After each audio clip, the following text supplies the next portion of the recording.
Good evening, everyone. This is Scott Spratt of Pro Football Focus. Welcome to the Fantasy Slant. This is really your prime source of June content if you want to talk about the Browns or Jimmy Clausen or the Jacksonville Jaguars. We're pretty much where you need to go. We own our niche. That laughing man is Michael Moore. Michael, how are you this evening? Good. How are you, Scott? Doing good. We have another exciting Browns-filled show for you tonight. So we're going to kick off the evening talking about the apparent running back by committee that Mike Pettin has said that he's going to go with, what that means for Ben Tate's value and everybody else that potentially could be touching the ball for the Browns. And then we're going to, as we teased last week, continue our Dynasty rookie mock draft that last week Michael and I got 2 rounds into. So we're 24 picks in. We're going to take that another 24 picks if we can come up with enough rookies to get us that far. Neither Michael or I. No, go ahead. There haven't been any cuts yet, Scott, so we'll have plenty of players. So it'll be okay. Well, that's a plus. Neither Michael or I actually wrote down the order of the draft picks from last time, but we know who we did pick, so we won't make any duplicates. But I think if you want to know exactly who we picked, you should definitely tune into last week's episode. It was a pretty good one.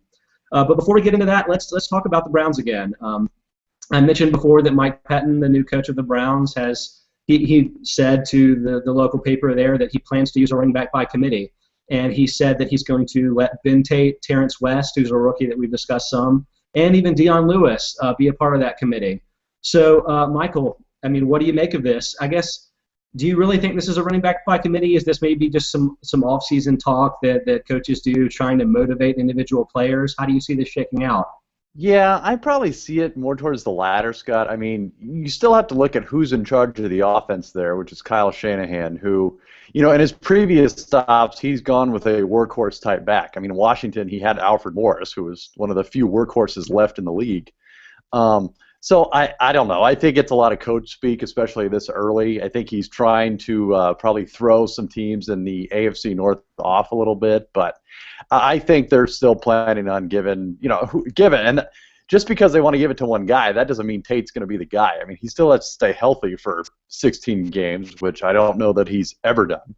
But I think you're going to see the Terrence West bandwagon fill up pretty quickly here in the days and weeks ahead, because West sort of profiles a little bit like Alfred Morris did when he came into the league, where it's not like he's necessarily a super athlete or anything inspiring, but he's a very good one-cut running back and very good for that system. So I think Terrence West is going to be a guy you're going to hear a lot about in the next couple of weeks, but to me, I think I'm still putting my eggs in the Ben Tate basket. What about you?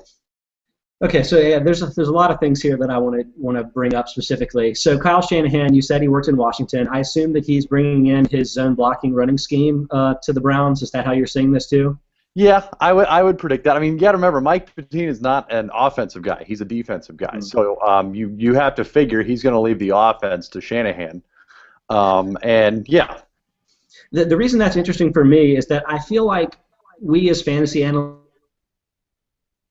evaluating the players that are going to be effective in a zone blocking scheme as running backs, and you kind of see that happen with guys like Alfred Morris and remember Arian Foster of the Texans. These guys are late round picks that maybe they don't have the typical tools that you would associate with an elite running back, but they have the tools that you need in that type of offense. And I wonder if you're just kind of adding to the reasons why you might want to be interested in drafting Terrence West. If Tate isn't guaranteed to be getting all of the work, maybe West can pay immediate dividends. You mentioned that Tate is another player that's frequently hurt. I'm not really worried about Dion Lewis much because at 5'8", 195, I really don't feel like he's going to be an integral part. I mean, he's someone they can get the ball to, and that's fine, but I don't really think he's going to be taking workload-type touches for the team, and you can disagree with me there, but there are a lot of reasons to draft West, whether or not you think he's going to be the starter of the team. And so, yeah, I agree that he's probably going to keep inflating in value as the offseason progresses. Right. Well, and for dynasty purposes, you got to remember, Ben Tate only signed, I think, a 2-year deal. So it's not like they've committed a lot of money or years to his contract. So, look, if Terrence West, blows the doors off this training camp and offseason, it's very conceivable that Ben Tate's not even there next year. Okay, I'm going to actually try to help some fantasy owners for a change here, and I've pulled up the Pro Football Focus redraft rankings. So I'm not actually a participating ranker on this list, but it's got some great guys like Mike Clay, Jeff Ratcliffe, Nate Hodges, Pat Thorman. A lot of great guys are doing these rankings. And so I just want to ask you, we currently have Ben Tate ranked as the number 22 running back right now. And granted that probably none of these guys have incorporated this news, if it even counts as news. But I want to ask you some guys nearby him in the rankings, whether or not you prefer to have Tate or this other guy.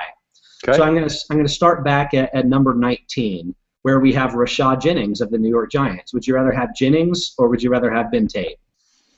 Oh, I'd probably go Jennings actually. I'm a pretty solid Jennings fan. I think, especially in redraft leagues. I think this year he's going to be one of the few guys that, gets most of the carries on a team more than a lot of others. So, and I think there's a lot of tread left on those tires. I mean, he's I think 29, but or 27 maybe, but hasn't exactly played a whole lot in the league. So I think he's got a lot of gas left, and I think he's just more capable of staying upright than Ben Tate.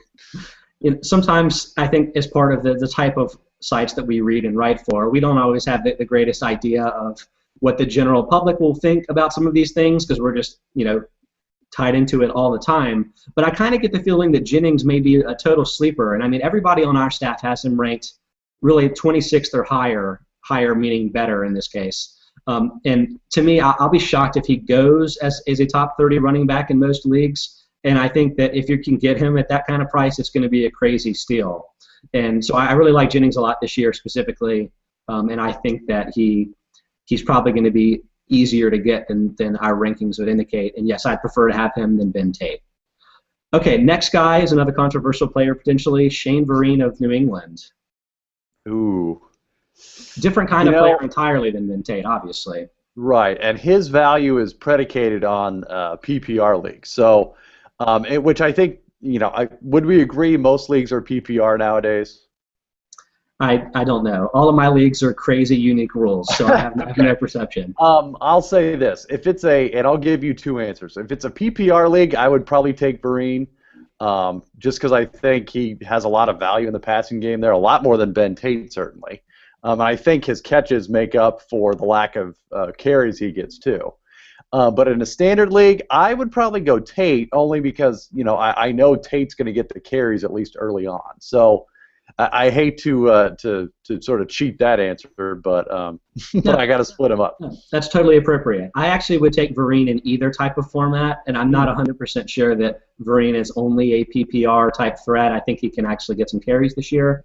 Of course, I also think Stevan Ridley will also have a nice bounce-back season, so maybe I'm just optimistic about the Patriots running game. Next guy on the list, another interesting name, another Jaguar who we love to talk about, Toby Gerhart. Yes. Would you prefer him or would you prefer Ben Tate? Oh, man. For some reason, I'm slowly becoming a Toby Gerhart homer, and I don't know why. But I would probably take Gerhart. I mean, look, everything I have seen and read has said they are going to give him the ball and just keep giving it to him. So, standard PPR, I'm going Gerhart, which sounds ridiculous. But, yeah, I would probably go Gerhart. What about you? It's a tough one for me. We're probably going to get into this a little bit later when we actually get into our dynasty rookie mock. I think there's a backup Jacksonville running back that may be one of the picks. Noted. But, I'll file that away for later, Scott. I'll just tease with this. I really enjoy this type of player in that as a backup for Adrian Peterson for his entire career, we have no idea whether Gerhart is actually really, really good or really, really bad because it wouldn't it wouldn't have affected whether he could get on the field or not because he's behind probably the best running back in the sport. So it's like I don't know. It's kind of funny, but I mean I'm not enamored with the short-term changes Jacksonville has been making to their offense. Obviously, they're building for the future, and that's the correct thing to do. But we saw Maurice Jones-Drew just have no chance behind that offensive line and that offense. And I just question whether Gerhart will be able to do anything. I mean, I feel like you're kind of hoping for 30 carries a week and 80 yards on it, right? I mean, if he can get that kind of volume, it'll work out. But I think I would probably take Ben Tate in this circumstance. Okay, well, and sort of to play devil's advocate, at least in my own argument, Chad Henne is not going to scare people. So, it's pretty much live and die by Toby Gerhart in that offense. Okay. Now we're at Tate in the rankings. Now I'm going to go to some guys that are a little bit behind Tate, and actually 2 of the next 4 are Detroit running backs, Reggie Bush and Joique Bell. What do you think about those 2 compared to Ben Tate? You know, I think Bell I would definitely take over Tate. I think they've got him earmarked for more carries anyway than Bush, I know. And I think, I think the Detroit offense overall is just going to be a little more successful than Cleveland. Reggie Bush, man, that's different. By all accounts, he's gonna fill a very big PPR role this year, but I don't see him sort of continuing the kind of success he had last year. And even then, last year, he started tapering off a bit towards the end. So I would probably take Bell over Tate, but I would probably take Tate over Bush. Interesting. I'm the opposite. I would definitely take Reggie Bush over Ben Tate, but I would not take Joique Bell. This is more really, I guess, a Lions discussion, not really a Ben Tate discussion. Right. But I've always been a Reggie Bush apologist. I think it's sort of fashionable for intelligent fantasy football owners to think that he hasn't had a very good career, when in fact he actually has had a very nice career. True. For half of last season, he was a top 5 running back. So I think that he's still the primary runner there, and I think we'll probably talk about that a lot more coming up. A couple more guys I want to hit on before we get to the mock, though. Steven Jackson versus Ben Tate. Oh, Ben Tate. I can't say that fast enough. Now, is that because you just think Jackson is done and you're ready for the rookie to step in there, or what do you think? Well, yeah, that's probably the primary reason. I think, I don't want to say Steven Jackson has quite gone to like Michael Turner over the hill level, but I think, he's slowed down a lot. He's fragile. I think Devontae Freeman's going to eat into a lot of his carries, and I don't see him ending the season as the primary back in Atlanta, whereas I think Tate's only drawback is his health. I think if he's healthy, I think he'll last. So I would probably go Tate over Jackson. I would take Tate over Jackson too. I am a little bit interested in that you think that Steven Jackson is a fragile runner. He has definitely been often injured in his career, but I feel like for the most part he's played through many of those injuries, and so I don't know. I feel like Jackson's going to be a nice value pick in many leagues this year, and I bet you'll be able to have him later in the 24th rank that we have him here. One more guy, and then I think we kind of fall off a cliff where it's obviously been Tate. But the last guy I think is a good comparison is Bishop Sankey, the rookie for Tennessee. I'd probably, the one thing Sankey has going for him is he's going to be the guy. I mean, there's just no one else there in Tennessee. But I'd probably still go Tate. I think Tate's probably a better overall back. And, I'm not saying the situation in Cleveland is ideal offensively, but I know it's probably better than the one in Tennessee. So I'd probably go Tate over Sankey. I would as well. I'm proud of our rankers for not going overboard on Sankey's value just because he appears to be the guy. There's been a recent track record of a lot of rookie backs that we assume are going to be the guy, and it doesn't always work out as quickly as you would expect. So I think that's an intelligent ranking to make, and I definitely think Tate is safer than Sankey, even though Tate doesn't clearly have the job the way Sankey does. Right. Okay, that was a lot of fun. But I think it's time to head into our Dynasty Rookie Mock. And before we get started with our pick, I think it's at least worth mentioning the guys that got picked last time just really quickly. And I'm going to just go down my own order that I was writing these down from last time. So I don't actually know if the order is exactly right. In fact, I know it's not. But here are the guys that Michael and I took last week with the first 24 picks of our rookie draft here. They are Sammy Watkins, Mike Evans, Bishop Sankey, Odell Beckham, Brandon Cooks, Kelvin Benjamin, Carlos Hyde, Jordan Matthews, Cody Latimer, Devontae Adams, Marcus Lee, Allen Robinson, Terrence West, Devontae Freeman, Andre Williams, Jeremy Hill, Austin Seferian-Jenkins, Eric Ebron, Johnny Manziel, Jay Samaro, Dante Moncrief, Teddy Bridgewater, Blake Bortles, and Charles Sims. So pretty diverse list of guys there. As you mentioned, we're going to be digging pretty deep. This is a 12-team hypothetical league with PPR format. It's not an IDP league, so we have to take 24 more offensive players, which may be scraping the bottom of the barrel coming up. I was the first overall pick. Does that mean I'm picking first again today? I don't even remember. Yeah. Yeah, you'll have the first pick. Okay. Well, knowing that's the case, then I'm a little bit. There's several guys that I won't write here, and I don't really know who the right one to pick is. But I'm going to start with Kadeem Carey in Chicago. Mm-hmm. So Carey has sort of fallen apart in value over the entire pre-draft process. He had basically a terrible combine. His workouts have been really subpar. I know he had really bad 40 time, for instance.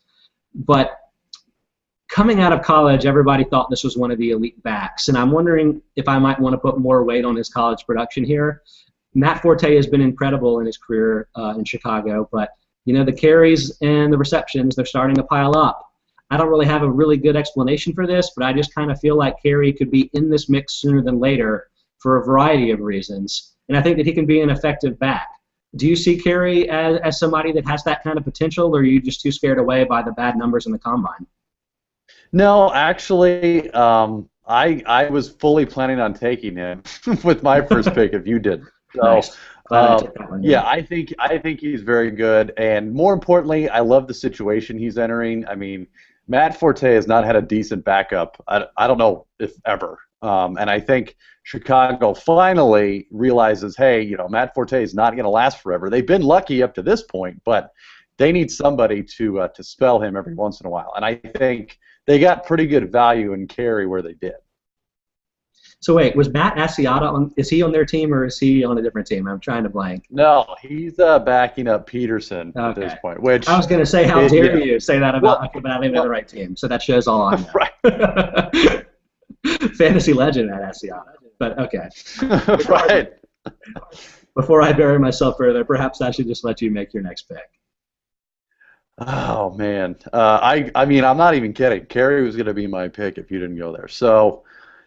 For me, it's between a receiver who's a bit of a project or another running back. I will probably go. I'll probably go Martavis Bryant here. Okay. Which maybe a little early, but I think in this kind of format it's not. He's a big, strong guy. He's no higher than 4th right now in the depth chart, but I think people got to. I think people don't realize how good and undervalued the Pittsburgh offense is, especially the passing offense. They implemented the no huddle at the end of last year, and it just took off. And luckily, I like to think they're going to stick with it this year, which means a lot more plays and a lot more passes. So I think passing-wise, Pittsburgh is very good, and I think Bryant enters a very good situation where he doesn't have to necessarily be the guy early. I think he can probably take this season to learn behind, the Antonio Browns, the Marcus Wheatons, the Lance Moores of the world. And, I think next year he could be a very, very good red zone target. I love that pick there. I think that frequently fantasy owners will delude themselves into thinking that rookie wide receivers can be immediate impact players. Right. But it's much safer to assume they aren't going to be able to help you in their first season in dynasty leagues. And so the advantage that guys like Cody Latimer and Devontae Adams might have over Bryant, maybe they aren't really real. And I mean, we've seen Pittsburgh just produce wide receiver after wide receiver, dating back to the Plexico Burresses of the world. Ever since Ben Roethlisberger became an elite quarterback, they have just churned out new great receivers, and they never signed their current ones. So that has to be good news for Bryant as other players move on from their team, and he sort of climbs up the depth chart there. So I love that pick. I'm going to follow that up with another wide receiver pick, and I've seen this is a guy that's definitely not going in the top 2 rounds, but I've seen a little bit of variety in where he's been going in some dynasty leagues. But I like him early in the 3rd round, and that's Jarvis Landry. Mm. So Landry is an LSU product as well that has been a little bit overshadowed by Odell Beckham, the first-round pick who went in the top 5 or so picks in our draft here. But believe it or not, Landry had the better season last year for LSU. He had 77 catches, 1,193 yards, and 10 touchdowns compared to Beckham's 57, 1,117, and 8. I think Landry could be a really short-term takeover for Brandon Gibson's slot role. I mean, it's not entirely clear whether the Landry will play inside or outside, but he's a guy that I think could really fit in the slot as a physical player, not a big player necessarily, but would be big in a slot role. And I think that he actually could be a short-term impact player, but I think you're talking more like a wide receiver 4 or 5 down the line. I mean, maybe a little bit better than that, but probably not. But a guy that will quickly hit his ceiling. Yeah, I mean, he's a guy that really, his value got derailed by the combine more than anything. And look, Miami, I think his value depends on how you feel about Miami. If you think they're on the up and up, then he's a guy to get. If you think they're just rudderless at this point, then you probably want to avoid. Sure, that's fair. All right, your turn. All right. Let's see. There's a somewhat big name that I'm surprised hasn't gone off the board yet. I mean, somewhat, being relatively speaking. I might wait on. I think I know who you're talking about, but I think I might wait on that. No, I'll just do it here. I'll go Richard Rodgers, the tight end, at least the flavor of the week for Green Bay now. And we sort of touched on him last week a little bit. He's really impressive in OTAs, but again, it's padless practice. So any sort of physical, athletic freak is gonna do well in OTAs. It's really when the pads go on that you sort of separate the men from the boys there. But with little competition there at the position, and with Rodgers, who has all the physical attributes anyway. I think getting him here is a great value. I mean, if you can get a potential starting tight end in the third round of a rookie dynasty draft, I think you do pretty well. Yeah, I like that pick a lot. We talked about Rodgers a lot last week, so if you want to listen back to that episode, you'll get some good nuggets there. I think the major point is that both of us are pretty much willing to follow the flavor of the week in Green Bay at tight end because that position itself has so much potential value. And if Rodgers is the guy that can emerge there, then I think you can expect, a top 12 tight end, even if Rodgers isn't necessarily one of the best players in the league. And, I mean, word is that he's actually impressing. So I think that's a great pick there. Okay, then I'll take the obvious guy because that was not it in my mind. And I'm going to take Trey Mason, landed on St. Louis running back out of Auburn. I'm surprised that Mason isn't a second-round pick. I feel like he has been in most of the leagues that I've seen him in. I don't really have a ton to say about Mason specifically, but I'm pretty much buying into Zach Stacy being the real deal, which is why I think probably Mason fell as far as he did for the two of us. But I think you have to admit that outside of Stacy, they don't have a lot going on at running back in St. Louis. So Mason could be a starter if something happened to Stacy. And obviously Stacy wasn't an early round pick. I mean, maybe it was somewhat illusionary that he had such a good season last year. I think he is for real, but I'm willing to take a chance on a clear backup here. Given that it's not a lock, and there's no such thing as a lock at running back in the NFL. Right. Yeah, I could see that. And I'm with you. I don't think Zach Stacy has anything to worry about. But look, anytime you can get the primary backup in any position in any team, I think you got to do it. So, okay. So I'm gonna take. Well, I think this guy might get some more play as the weeks go on, but I'm going to take James White, yes. The running back out of New England. It's another one of those things where they just churn out players at the position. I mean, anyone that can turn LeGarrette Blount into an All-Pro for a couple weeks is probably pretty good. So, and the other thing I like about that situation for White is, you've got some free agents in New England too. I mean, Vereen's a free agent after this year. Ridley's a free agent after this year. So, there's a bit of a hole there potentially next year. And hey, I personally, and I may be a New England homer, I think anyone in the New England offense is probably worth a grab. So I think grabbing a guy like White, who as soon as next year could be the starter in the kind of Stephen Ridley role, I would go ahead and do it. I think that's a very smart pick, especially given the questions we have about Ridley and about their running backs and their long-term futures. I will point out that, and this is probably a trap in thinking this, but Brady's window may be closing a little bit, and We've seen New England previously. Corey Dillon comes to mind. Reach outside and bring in a free agent running back. So I'm just curious whether that really obvious-looking situation may not look as obvious at the beginning of next year. Right. But that's definitely not a reason not to draft James White here. I think it's a great value pick. And it's very possible that he could be the starter next year. Well, and let's face it, Bill Belichick, he doesn't mess around. So the first time Stephen Ridley fumbles the ball the first time this year, he's going on the bench. So Oh man, how many times I bought into that? I I just, really doesn't really fumble the ball that much more than everybody else, but it just right. becomes a huge, huge thing. I just don't understand it Right. at all. Well, And hey, one to time self-fulfilling is one too prophecy. many for Bill Belichick, Scott. I think we all know Well, then maybe he should have re-signed Ben Jarvis Green Ellis for like that. $200,000. I mean, it wasn't that hard to do, but whatever. True. True. Okay, great. That's a little bit sidetracked there. So why don't I hop back on my pick here? This may be a reach too. I feel like some of these running backs that are coming up here. They could go a lot of different in a lot of different orders. But I'm actually going to take Storm Johnson of Jacksonville here. Who the reason I say he's a reach is because he's a seventh round pick.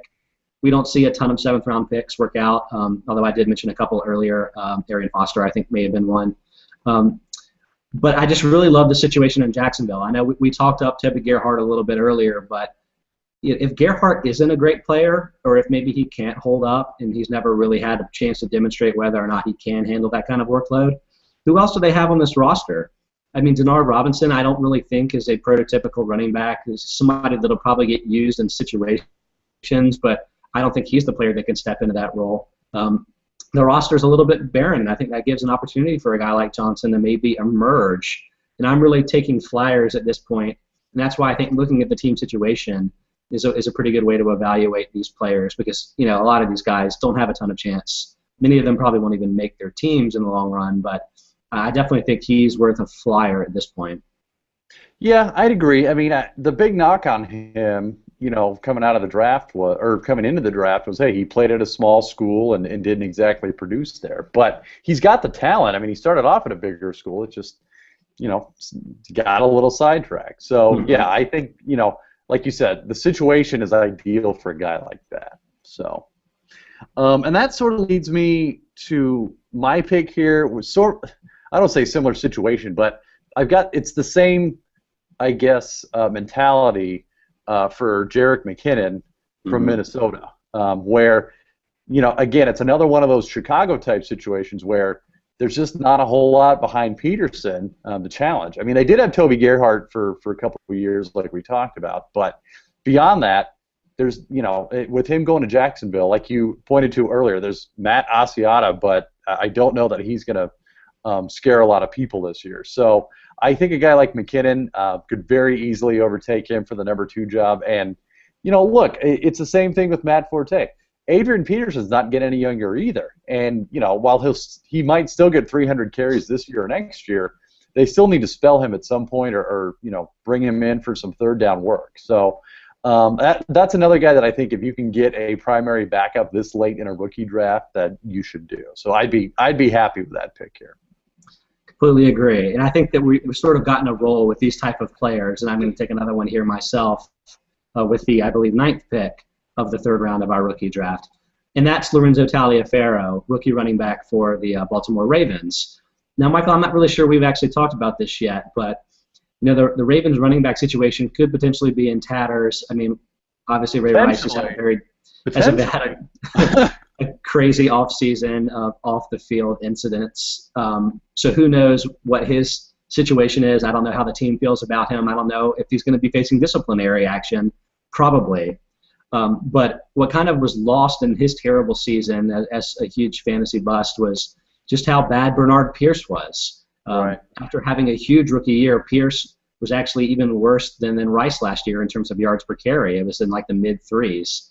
I don't have the number in front of me, but both running backs were terrible last year. And while I think Pierce is a great value pick this year because of that potential situation that he's going to be walking into, it's not out of the question that both of these players are no good and or gone or facing disciplinary action or something along those lines. And the Ravens did draft a running back, so to me, I'm just going to jump on him here.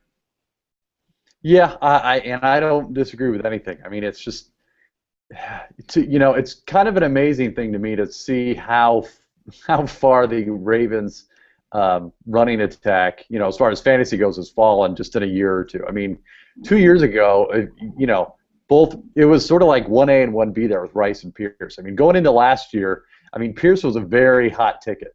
And then, yeah, like you said, he completely fell off a cliff with Ray Rice not that far behind. And then, yeah, you've got all the off-season stuff or off-field stuff this year. Yeah, it's just dicey. So it's sort of like, it's sort of like who you think's going to be the last man standing there after the injuries and the suspensions and all that stuff. So yeah, I can't fault you for that one, man. The funny part is I was advocating for Rice last year as the safest player to take with the #1 pick. So maybe you should stop listening to my advice, people. But yeah, Right. All right. Okay. Let's see who we got. Oof. I feel like at this point we're beyond even the obvious backup type players at this point. So we're getting pretty far down the list. Right. I'm going to hedge my bet here, and this may be completely idiotic, but I'm going to draft Colt Lyerla here, other rookie tight end. Handcuffing Richard Rodgers. I like that a lot. Right. Hey, I've got a 50-50 shot at this point. So, but look, that's another guy that, well, he sort of had a different situation than Rodgers. I mean, they were both undrafted, but Lyerla, I should say, was kicked off Oregon for some disciplinary stuff. But talent-wise, I mean, he's a great pick. I mean, he landed, and just like we talked about numerous times, he landed in a very good spot. So, if you're picking this early in rookie dynasty drafts, and you're picking this late, meaning 3rd and 4th round, either Rodgers or Lyerla, I think, are pretty good values because, look, one of those guys you've got to figure is going to win the job long term. I don't think a Brandon Bostic is necessarily the 3 or 5 year plan there. So, yeah, I'm okay with drafting both of them and just sort of taking my chances on that. Okay, that's good. So let's see. This is now pick 11. So these are the last 2 picks of the 3rd round of our rookie draft. Here's a guy that has been sort of rising up boards as sort of the off-season press has been, glamorizing how he's been doing during OTAs and such. And that's Paul Richardson, wide receiver for Seattle. And Richardson wasn't really a guy that I was necessarily in love with, and frankly, I'm still not in love with, mainly because of the situation. I don't know what to make of Percy Harvin, but I know that he's a fabulous player, and if he can be healthy, he can be the primary receiver on the team. And this team is just so unbelievably run-heavy, and there doesn't really seem to be any reason for them to get away from that. And in fact, you'd think that maybe they would double down because they have some of those really good younger players like Christian Michael, who may get into the mix this year. It's going to make it really tough for wide receivers to sort of break out. We saw last year when Golden Tate had his quasi-breakout, he still was barely a top 30 option for most of the year. So, I mean, I'm not really sure what the upside is for Richardson here, at least in the short term. But given the rave reviews that he's been receiving, I'm willing to accept that maybe I'm wrong on him, and we'll take the chance that maybe Harvin gets hurt. Maybe he can be a #1 receiver. What do you think of Richardson right now, Michael? Yeah, I think this is a good case of if you're the type of dynasty leaguer that thinks talent wins every time, I think Richardson's a very good pick. Didn't enter the best situation, like you said. I mean, Seattle's not exactly known for their passing offense. So, but yeah, like you said, they've got Percy Harvin and a lot of guys behind them. So shouldn't be that hard to if you've got the talent to rise above those guys and sort of set yourself apart. So, look, I think for where we're drafting at this point, end of a 3rd round of a dynasty rookie draft, I think that's pretty good. Okay, well, round out the 3rd round for us then, Michael. Yeah, this is more definitely a short-term pick rather than long-term pick, but I'm going to take Derek Carr with this pick. Look, I don't think it's exaggerated to say he could see the field earlier than any of the other rookie quarterbacks, including a Bridgewater or Manziel, just because of how bad, quite honestly, Matt Schaub is. I mean, Matt Schaub has completely fallen off a cliff, and look, Oakland realizes that. Look, they wouldn't have drafted Carr in the 2nd round if they thought Schaub was the long-term answer there. So I think he could probably get some playing time pretty early. Now, whether he holds on to that job, that's a different story. Because I'm sure most people know by now the knock on him is he can't withstand the pressure, and he couldn't withstand it in college playing for Fresno State. How's he going to withstand it in the NFL? So, it's one of those guys where I think training camp and preseason are really going to determine, how quickly he can get in there. But at this point, I don't know that there's many other options there in Oakland. Yeah, I think it's definitely a smart pick, just given the fact that he could be a starter this year. If nothing else, you can trade him away immediately when he gets the job, and get a little bit of a return on investment Immediately. Like once you see the text that he's the starter, you trade him. Start shopping. Yeah, I mean, I think we've both talked about our terrified David Carr getting sacked flashbacks, former Panther quarterback legend. So, so that's probably all that needs to be said there. Luckily, he's being rehabilitated after a really bad year. He found a really functional, supportive organization to land on. Oh, no, wait, he's an Oakland Raider, so that's a total disaster. Yeah, that fan base will totally be patient and supportive with him. So.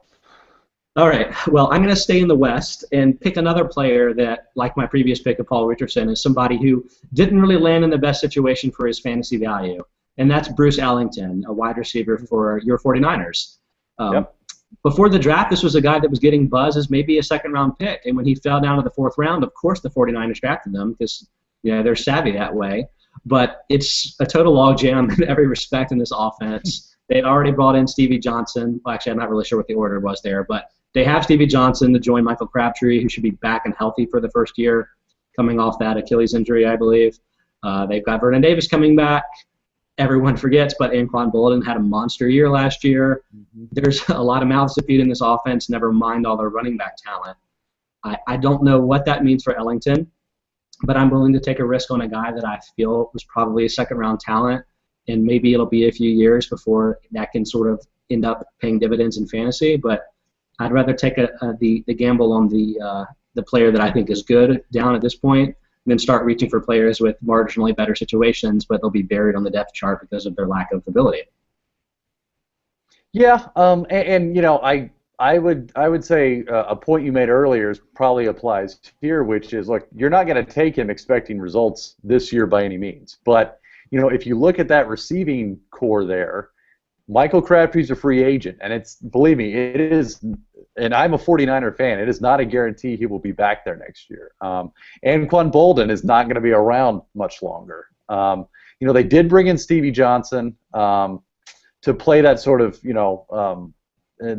under slot role, which I think, Bruce Ellington is perfect to take over eventually. I mean, he's sort of in the Stevie Johnson mold. So, I like that pick there. I mean, like I said, if you are one of those that thinks talent wins out, then Ellington is a very good pick there. And look, there is some hope there with the 49ers offense that they might be slowly converting to a more pass-oriented offense. I mean, they did bring in, like I said, Stevie Johnson, which, look, if you're running the ball 65% of the time, you don't make that move. So I think there's some hope that they may be, turning a new leaf pretty soon. And I think Ellington's going to be a guy that'll be around there for a little bit. Yeah, there's actually a really good article up on PFF Fantasy right now that looks at Colin Kaepernick's potential increase in passing attack. So, yeah, check that out on the site. Let's see, what did we just hit? The 14th pick? So we're now looking at the 15th pick in our rookie mock. Okay, wow, yeah, we're definitely getting to the bottom here. So we're in the fourth round. I'm at this point looking mostly at lottery ticket type of players. And to me, there's no bigger potential lottery ticket than quarterback Logan Thomas of Arizona. Whoa, Scott. Scott, I get to pick first, right? Oh, wait, why? Why? I know we've all tried that in our own family. Did I just jump you? Of course I did. Yeah, you're going to take Logan Thomas now, aren't you? No. Okay, good. Okay, good. Who you got? Actually, I'm going to take you're going to laugh. I'm going to take another tight end, but I'm going to take C.J. Fedorovich from Houston. Drafted out of Iowa, mid-round pick, but it's another one of those where he doesn't do necessarily one thing very well, but he does everything above average. And more than anything, I like the situation he's entering there in Houston, especially with Bill O'Brien being the coach, who of course was the mastermind behind the Rob Gronkowski, Aaron Hernandez heydays of the Patriots offense. So. And look, there's not that much competition ahead of him. I mean, there is Ryan Griffin, who's going to get the first chance at the move tight end spot. There's Garrett Graham, who's strictly going to be in line. So, by using a mid-round pick on a tight end, especially a move tight end, I think they probably are hoping he can be the guy one day. So, given I've liked Thurovich for a little bit now, so that would be my pick here. Well, I appreciate, Michael, you not sniping the pick that I was going to make in my haste. But as I mentioned before, I'm taking Logan Thomas, quarterback for Arizona here. Thomas is really a deep league player only. He's not anybody that's going to see the field in the next 2 years, potentially even longer. But Thomas, physically speaking, is very much like Cam Newton. He's big, he's fast, he's strong. He's the kind of player where if everything went correct for him, you could easily see him, throwing for 3,000 plus yards and running for 700 yards in a season and just taking over physically. I just feel like Carson can sort of ease this bridge for him down the line, and you just have to watch and hope that he develops as he learns how to be a quarterback, basically, because he's just totally unpolished. But, the physical tools are just so impressive that I think he is worth a gamble here over some of the other potential quarterback flyers in this range, although there are quite a few here that are interesting. I'm sure that we'll probably hit on a couple more going forward. Yeah, and look, I think if there's any coach in the league that you want to develop a raw young quarterback, Bruce Arians is a great guy to do that. So, and I don't think a guy like Logan Thomas, I don't think he could have ended up in any better situation where he can, there's no pressure, he can sit and learn, and he can learn from some very good guys, in Carson Palmer and Bruce Arians. So, yeah, I think I think Logan Thomas, is in the best situation possible for him. So. Okay, your turn. Go ahead. Thanks. You're welcome. I think. God, we're starting to get to that time of the draft. I am probably. Oh man. God. I'm going to go Devin Street here. Cowboys receiver. Big guy. He was productive in college. Right now he is probably the fourth receiver there, behind obviously Des Bryant, the second-year receiver Terrence Williams, and then Cole Beasley in the slot. So I can't imagine Cole Beasley being that difficult to beat out at some point this season. So, and in that offense, believe me, the Cowboys are the mortal enemies of my 49ers, but I would kill to have anyone on that offense on my fantasy team. So I would take a flyer on Street, and look, that slot position has been very good to people over the years. Anytime Laurent Robinson can cash in that, then I think you gotta look at what they're doing there. So that would be my pick there, though. Man, I totally forgot Laurent Robinson even existed. So that's a good throwback. I really appreciate that. Another Jaguar great, Scott. Remember We're that. pulling out all of the gems. Gotta get your Jaguars news here, guys. Come on. Okay. I kind of lost count. Are we on the 17th? 17, yeah. 17. Okay. You're going to have to tell me when we need to stop picking because I just don't remember. All right. I'm going to take a player here that I probably would have taken several picks earlier a few days ago, and that's Isaiah Crowell of Cleveland. You might have noticed that when we were talking about Mike Pettine's opinions on who was going to be in that running back by committee, he named 3 running backs, none of whom was Crowell. And here's a guy that has a real chance of getting released and not making this team, I would feel like. But I think Derrick Rogers, who was a wide receiver drafted by the Bills last year, was released and now ends up on the Colts, kind of illustrates that these physical guys, wrong word, but these guys with the great physical tools, even with checkered pasts, they get a lot of chances because they're just so talented. And I feel like just because Cleveland seems like a really crowded situation, that's not the only way that Crowell could find the field. And so I think given the type of productive player he can potentially be, I'm willing to take a risk on him here. He seems like a really low-risk investment, too, as somebody that you can potentially cut to pick up a waiver wire player. A lot of these guys are probably like that. But if he gets released by the team, that's not necessarily a death knell for his value, which is why I bring that up. Yeah, and he's a guy that has a really high ceiling. I remember, it was pretty much him and West that they were talking about being the heir apparent to Ben Tate, just because, Kroll's his ceiling was that high. I mean, he was a true home run hitter. At least that's how he was viewed. But by the same token, his floor is also extremely low too. I mean, like you said, he could be cut tomorrow. So, Sure. But again, where we're picking, I don't think that's a bad pick at all. So. Yeah, there's no bad picks at this point. I don't think. There is not. There is no wrong answer, Scott, at this point. So on that front, I'm torn between two quarterbacks, quite honestly. But I'll probably, I'll go along my thinking with Fedorovich in Houston. I'll go with Tom Savage, the quarterback drafted by Houston. I took him over Garoppolo and Mettenberger because I think, well, for one, I think Savage probably has a lot better chance to play early. And that's certainly not a knock against Ryan Fitzpatrick. I mean, look, Ryan Fitzpatrick is serviceable, but I don't think anyone would agree he's the long-term answer there in Houston. And Bill O'Brien picked Tom Savage in this draft, his first draft as coach. So obviously he sees something and plans on developing that for the future. So that would be my pick, but I think there's a couple quarterbacks here that you can go with that are probably in the same boat. So feel free to take one of them, Scott. I'm going to. I'm assuming the other quarterback in particular you were mentioning here was Jimmy Garoppolo. I don't know whether or not that's the case or not, but we've sort of seen a lot of the Patriots quarterbacks get inflated in value across the league because Belichick sprinkles his pixie dust on them or whatever.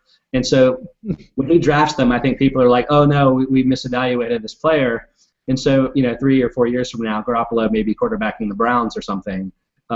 Regardless, I feel like you probably want a backup for Tom Brady. It's a team where somebody could probably come in and be an effective quarterback because of the great system. We saw that with Matt Castle back in the day, and I assume that Garoppolo is as good a player as Castle probably was at the time too. He's not immediately the backup. Ryan Mallett is, but I think Mallett's entering the final year of his rookie contract. So I'm not sure if the Patriots are going to retain him long term. So to me, I'll take this gamble that potentially you have the Patriots quarterback down the line, or potentially they trade him for an early pick in a year or two. Hey, and he went to Eastern Illinois, Scott, where they just churn out quarterbacks like Tony Romo there. Okay. Well, there you go. Had no idea. He's got a good pedigree. That's all I'm saying. So. Okay. Awesome. All right. We're down to the final what? Final 6 picks? Final 4 picks? What are we looking at? This is pick number 19. Final 5 picks. I'm going to take receiver Josh Huff here from Philadelphia. He was one of those guys that people viewed when people were doing mock NFL drafts that he's got a good skill set, but it's sort of a question of, well, was that just because he went to Oregon? Because they have obviously a very high-powered offense. So, but early indications are, he's sort of a jack of all trades. And look, that Philadelphia offense is pretty good, and they are very efficient. So, right now he's low on the depth chart, no doubt. I mean, like we've talked about, everyone at this point is going to be pretty low. But I think he's a guy that eventually could rise up a little bit and maybe even be a number 2 or 3 receiver there in Philadelphia. Okay, yeah, that's a good pick there. All right, we're deep, reaching really low here with the 20th pick of the day, so we're running out of 4th round picks. But I'm going to take Carolina running back Tyler Gaffney. I'm not sure whether you know this or not, Michael, but the Panthers' plan for world domination is to actually own every running back. So this is really part of the master plan there. Scott, it does seem like that. It does seem like that, Scott. They're not bashful about that.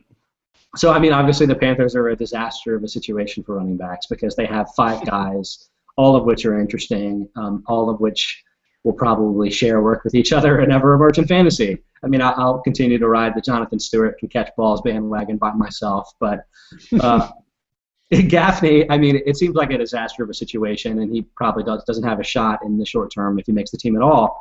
But this is a team trying desperately to shed Jonathan Stewart and D'Angelo Williams contracts. I'm not sure financially how they'll be able to do that given the huge extensions they got, but I mean, if you could tell them that they could cut both players without penalty a year from now, they would. They would do it today probably. So, I mean, there's a lot of depth there right now, but it's older and injured depth.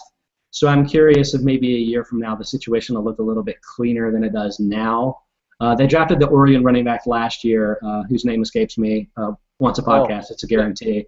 But he is a smaller guy that's really, I think they're hoping to be more of a Darren Sproles type of player. So Gaffney is sort of waiting in the weeds back there as potentially a guy that could get a lot of carries down the line. So, I'll take a gamble on him this late. Yeah, I don't think I can fault you there. Okay, so I think we're at 22. Is that 22. Right? Sounds right. Yeah. Yeah. So I only have one more pick. You have two more.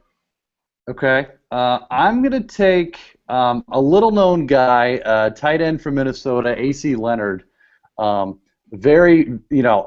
He's one of those guys where you're taking his athleticism and agility and, quite honestly, his frame. I mean, he's 6'2", 250. He's very fast.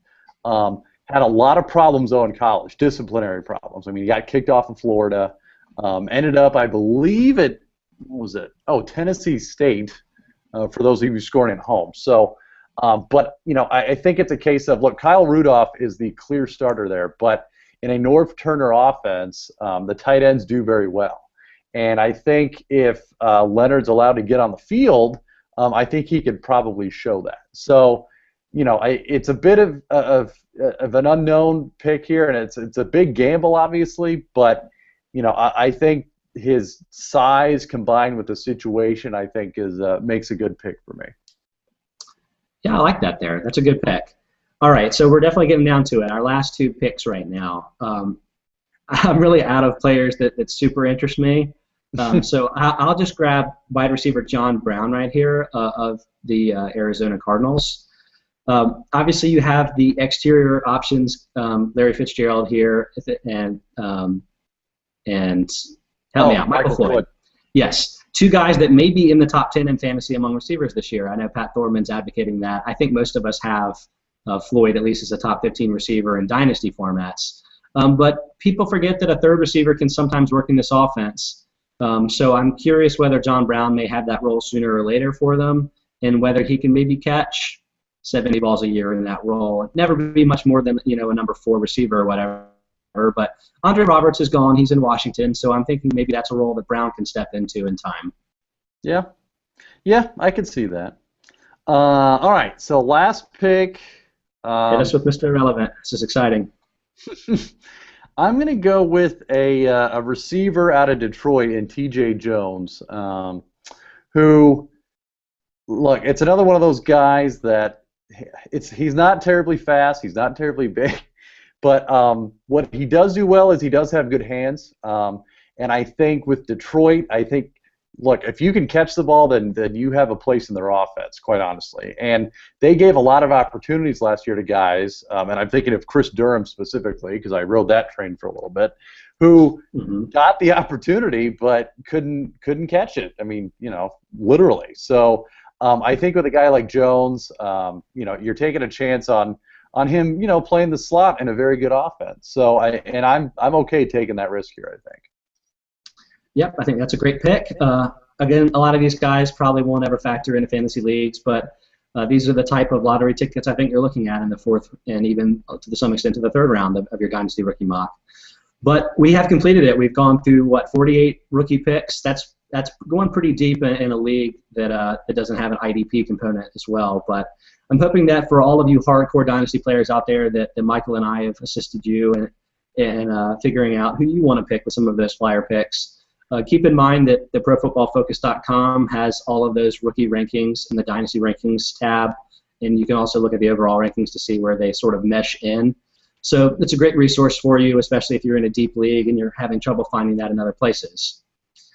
This has been a fun 2 weeks, Michael. We're going to have to actually move on to some non-rookie topics, I think, coming up in the next couple of weeks. But so not rounds 5 and 6 of our Dynasty rookie draft. Keep going. I'm going to have to just figure out some of the rookies that got drafted that I've never heard of. I'm just going to look at the undrafted pool and see who there is. So, can we start drafting players that aren't actually rookies? They're just wire players. I'm just curious.